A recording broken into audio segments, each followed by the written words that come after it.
ਇਸ ਵੀਡੀਓ ਨੂੰ ਵੇਖ ਰਹੇ ਸਾਰੇ ਵਿਊਅਰਸ ਨੂੰ ਮੇਰੇ ਵੱਲੋਂ ਸਤਿ ਸ਼੍ਰੀ ਅਕਾਲ। ਮੈਂ ਉਮੀਦ ਕਰਦਾ ਹਾਂ ਕਿ ਤੁਸੀਂ ਚੜ੍ਹਦੀ ਕਲਾ 'ਚ ਹੋਵੋਗੇ। ਸੋ ਜਿਵੇਂ ਕਿ ਤੁਹਾਨੂੰ ਪਤਾ ਹੀ ਹੈ ਕਿ ਜਨਵਰੀ ਇਨਟੇਕ ਬਹੁਤ ਹੀ ਕਲੋਜ਼ ਆ ਚੁੱਕਾ ਹੈ।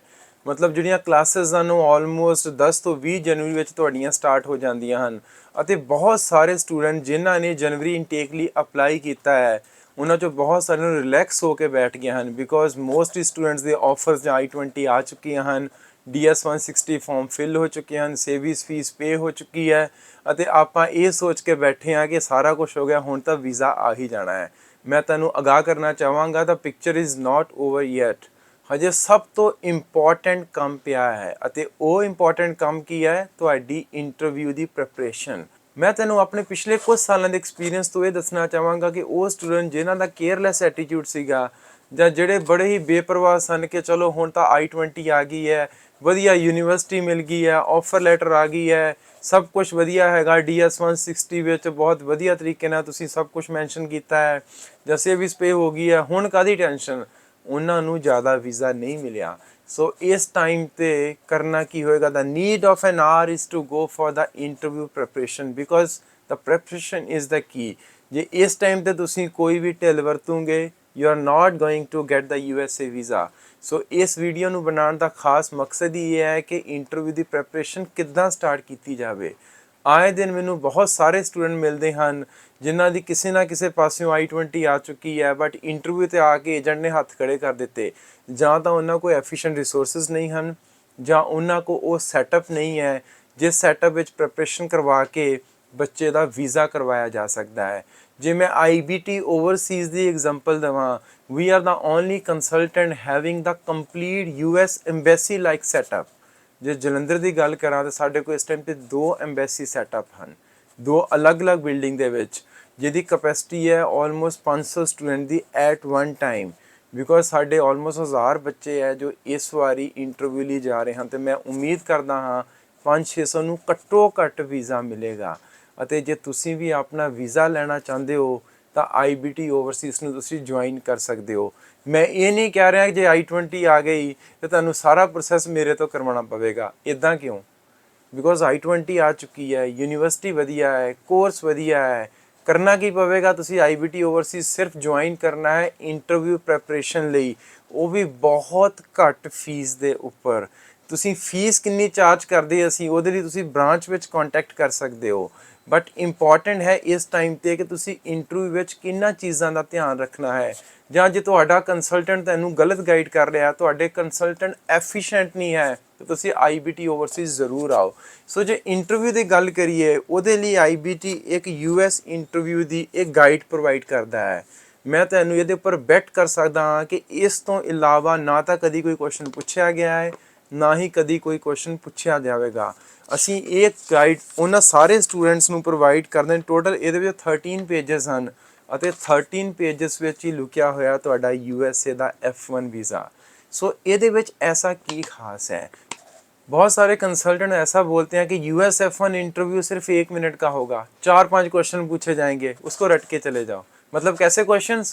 Y this university, why USA, why this course, what's your future goal, who is sponsoring your studies, what they do. So जे ਇਹ ਕੁਐਸਚਨ ਪੁੱਛੇ ਜਾਣੇ ਹਨ ਫਿਰ IBT ਨੂੰ ਇੰਨਾ ਵਧੀਆ ਸੈਟਅਪ ਕਰਨ ਦੀ ਕੀ ਲੋੜ ਹੈ? ਇਹ 13 ਪੇਜ ਦੀ ਗਾਈਡ ਬਣਾਉਣ ਦੀ ਕੀ ਲੋੜ ਹੈ? ਬਿਕੋਜ਼ ਇਹ ਕੋਈ ਸ਼ੋਰਿਟੀ ਨਹੀਂ ਹੈ ਕਿ ਇਹ ਹੀ 5 ਕੁਐਸਚਨ ਪੁੱਛੇ ਜਾਣ। ਬਿਕੋਜ਼ ਕੁਐਸਚਨ ਇਹ ਵੀ ਪੁੱਛੇ ਜਾ ਸਕਦੇ ਹਨ, have you ever applied for the petition. ਹੁਣ ਬੱਚੇ ਨੂੰ ਪੈਟੀਸ਼ਨ ਬਾਰੇ ਕੁਛ ਨਹੀਂ ਪਤਾ। Why not other universities, why only particularly this university, what is your course major. ਇੱਦਾਂ ਦੇ ਕੁਐਸਚਨ ਵੀ ਪੁੱਛੇ ਜਾ ਸਕਦੇ ਹਨ। And if they ask what's your father's occupation and you said he is a farmer, how much is the land you have, what you grow over there। ਸੋ ਇਹ ਵਾਲੀ ਜਿਹੜੀ preparation ਹੈ ਸਿਰਫ ਇੱਥੋਂ ਤੱਕ ਹੀ ਲਿਮਟਡ ਨਹੀਂ ਹੈ ਕਿ why this university, why this course, it's very extensive. So ਇਹਦੇ ਵਿੱਚ ਆਲਮੋਸਟ 200 ਤੋਂ ਜ਼ਿਆਦਾ ਕੁਐਸਚਨ ਹਨ ਜਿਹਦੇ ਲਈ ਤੁਹਾਨੂੰ ਪ੍ਰਿਪੇਅਰ ਕੀਤਾ ਜਾਂਦਾ ਹੈ। ਸੋ ਕੁਐਸਚਨ ਕਿਸ ਤਰੀਕੇ ਦੇ ਪੁੱਛੇ ਜਾ ਸਕਦੇ ਹਨ? ਦੇਖੋ ਮੇਜਰਲੀ ਤੁਹਾਨੂੰ ਕੁਐਸਚਨਸ ਪੁੱਛੇ ਜਾਂਦੇ ਹਨ country related. Why not India? Why only USA? Right? When this course is easily available in India, why you're going for such a high fee? Why you're going for USA now? ਇਸ ਤਰ੍ਹਾਂ ਦੇ question ਪੁੱਛੇ ਜਾਂਦੇ ਹਨ। ਇਸ ਤੋਂ ਇਲਾਵਾ university related questions, how many acceptances you have, how many offer letters you have, why only particularly this university, what is the graduation rate of this university, what is the acceptance rate of this university। ਇਸ ਤਰ੍ਹਾਂ ਦੇ question ਵੀ ਪੁੱਛੇ ਜਾਂਦੇ ਹਨ ਅਤੇ ਇਹ ਸਭ ਚੀਜ਼ਾਂ ਡਿਟੇਲ ਵਿੱਚ ਤੁਸੀਂ ਤਾਂ ਹੀ ਸਟੱਡੀ ਕਰੋਗੇ ਜੇ ਤੁਹਾਡਾ ਕੰਸਲਟੈਂਟ ਜਾਂ ਤੁਹਾਡਾ ਟ੍ਰੇਨਿੰਗ ਪਾਰਟਨਰ ਅੱਛਾ ਹੈ। ਸੋ ਕੋਰਸ ਨਾਲ ਰਿਲੇਟਡ ਕੁਐਸਚਨ ਪੁੱਛੇ ਜਾਂਦੇ ਹਨ ਅਤੇ ਇਸ ਤੋਂ ਇਲਾਵਾ ਜਿਹੜੇ ਹੋਰ ਕੁਐਸਚਨ ਪੁੱਛੇ ਜਾਣਗੇ ਜਿਹੜੇ ਅਸੀਂ ਸਾਰੇ ਇਸ ਗਾਈਡ ਵਿੱਚ ਕਵਰ ਕੀਤੇ ਹਨ। ਫੰਡਸ ਨਾਲ related, who is sponsoring your study, what's the occupation of your father, and have you applied for the study loan, if yes, who has given the loan to you, what is the collateral security for this loan। ਸੋ ਇਦਾਂ ਦੇ question ਵੀ interview ਵਿੱਚ ਹੁਣ ਤੱਕ ਪੁੱਛੇ ਗਏ ਹਨ। ਇਨ short ਅਸੀਂ ਇਸ ਗਾਈਡ ਵਿੱਚ ਉਹ ਸਾਰੇ ਕੁਐਸਚਨ ਕਵਰ ਕੀਤੇ ਹਨ ਜਿਹੜੇ ਬੱਚਿਆਂ ਨੂੰ ਪੁੱਛੇ ਜਾ ਸਕਦੇ ਹਨ ਜਾਂ ਪੁੱਛੇ ਗਏ ਹਨ ਇਨ ਪਾਸਟ। ਸੋ ਕੁਐਸਚਨ ਹੋ ਸਕਦੇ ਯੂਰ ਪ੍ਰੋਪਰਟੀ ਰਿਲੇਟਡ। ਇੱਕ ਸਟੂਡੈਂਟ ਨੂੰ ਪੁੱਛਿਆ ਗਿਆ do you own a car and he said yes and then a visa officer ask what's the vehicle number of your car and ਉਹਨੇ ਬਲਫ ਕੀਤਾ ਸੀਗਾ, ਉਹ ਕਨਫਿਊਜ਼ ਹੋ ਗਿਆ, ਉਹਦੇ ਕੋਲ ਗੱਡੀ ਦਾ ਨੰਬਰ ਨਹੀਂ ਬੋਲਿਆ ਗਿਆ। ਸੋ ਇਦਾਂ ਦੇ ਕੁਐਸਚਨ ਵੀ ਪੁੱਛੇ ਜਾਂਦੇ ਹਨ ਇੰਟਰਵਿਊ ਦੇ ਟਾਈਮ ਤੇ।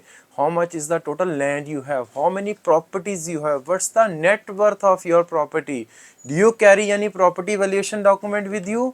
ਇਦਾਂ ਦੇ ਕੁਐਸਚਨ ਦੀ ਕੌਣ ਤਿਆਰੀ ਕਰਵਾਏਗਾ? ਸਿਰਫ ਉਹੀ ਤਿਆਰੀ ਕਰਵਾਏਗਾ ਜਿਹਨੂੰ ਐਕਸਪਰਟਿਜ਼ ਹੈ, ਜਿਹੜੇ ਪਿਛਲੇ ਬੜੇ ਲੰਬੇ ਸਮੇਂ ਤੋਂ US ਵੀਜ਼ਾ ਵਿੱਚ ਡੀਲ ਕਰ ਰਹੇ ਹਨ। ਅਤੇ ਇਸ ਤੋਂ ਇਲਾਵਾ ਤੁਹਾਨੂੰ ਬੈਕਗਰਾਉਂਡ ਬਾਰੇ ਕੁਐਸਚਨਸ ਪੁੱਛੇ ਜਾ ਸਕਦੇ ਹਨ। ਤੁਹਾਡੀ ਬੈਕਗਰਾਉਂਡ ਜਾਂ ਤੁਹਾਡਾ ਕੋਈ ਬ੍ਰਦਰ ਸਿਸਟਰ US ਰਹਿੰਦਾ ਉਹਦੇ ਬਾਰੇ ਕੁਐਸਚਨਸ ਹੋ ਸਕਦੇ ਹਨ। Then work experience related questions ਮੈਂ ਬਹੁਤ ਸਾਰੇ ਸਟੂਡੈਂਟਸ ਨੂੰ ਮਿਲਦਾ ਹਾਂ ਜਿਹੜੇ ਕਿਤੇ ਨਾ ਕਿਤੋਂ ਐਕਸਪੀਰੀਅੰਸ ਬਣਵਾ ਕੇ ਲੈ ਜਾਂਦੇ ਹਨ।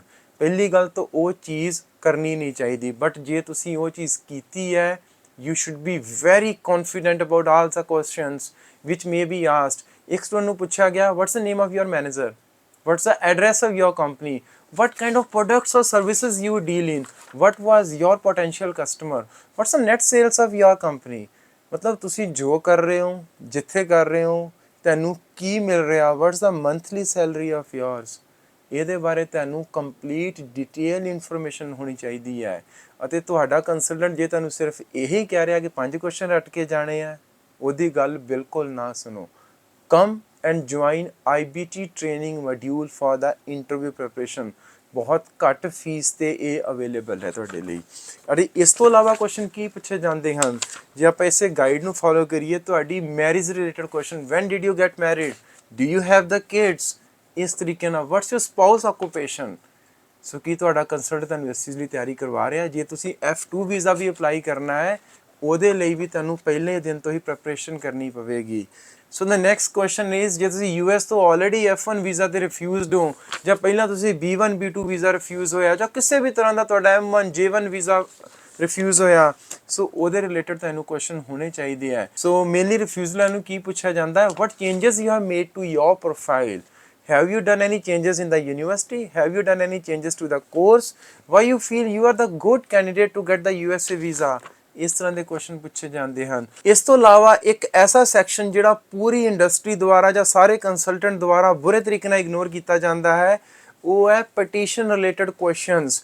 ਜੇ ਤੁਹਾਡੀ ਕਿਸੇ ਨੇ ਪਟੀਸ਼ਨ ਅਪਲਾਈ ਕੀਤੀ ਹੈ ਅਤੇ ਉਹਦੇ 'ਚ ਤੁਹਾਡਾ ਨਾਮ ਹੈ ਤਾਂ ਤੁਹਾਨੂੰ ਮੈਂਸ਼ਨ ਕਰਨਾ ਪਵੇਗਾ yes I have applied or someone has applied a petition on your behalf। ਉਹ ਪਟੀਸ਼ਨ ਹੁੰਦੀ ਆ I-130 ਦੀ। ਦੋ ਤਰ੍ਹਾਂ ਦੇ ਵੀਜ਼ਾ ਟਾਈਪ ਜੋ ਪਟੀਸ਼ਨ ਆ ਸਕਦੀ ਹੈ, ਇੱਕ ਤਾਂ F3 ਵੀਜ਼ਾ ਟਾਈਪ, ਇੱਕ ਹੈ F4 ਵੀਜ਼ਾ ਟਾਈਪ। ਸੋ F3 ਵੀਜ਼ਾ ਟਾਈਪ ਹੁੰਦਾ ਹੈ ਕਿ ਲੈਟ ਸਪੋਜ਼ ਤੁਹਾਡੇ ਫਾਦਰ USA ਵਿੱਚ ਹਨ, ਤੁਸੀਂ ਇੰਡੀਆ ਵਿੱਚ ਹੋ ਅਤੇ ਤੁਸੀਂ ਮੈਰਿਡ ਹੋ ਤੇ ਤੁਹਾਡੇ ਵੀ ਅੱਗੇ ਬੱਚੇ ਹਨ ਜਾਂ ਤੁਹਾਡਾ ਸਪਾਊਸ ਹੈ। ਸੋ ਤੁਹਾਡੇ ਫਾਦਰ ਜੇ ਤੁਹਾਡੇ ਲਈ ਵੀਜ਼ਾ ਅਪਲਾਈ ਕਰਦੇ ਹਨ ਉਹ F3 ਟਾਈਪ ਹੁੰਦਾ ਹੈ ਅਤੇ ਉਹਦੇ ਵਿੱਚ I-130 ਦੀ ਪਟੀਸ਼ਨ ਹੁੰਦੀ ਹੈ।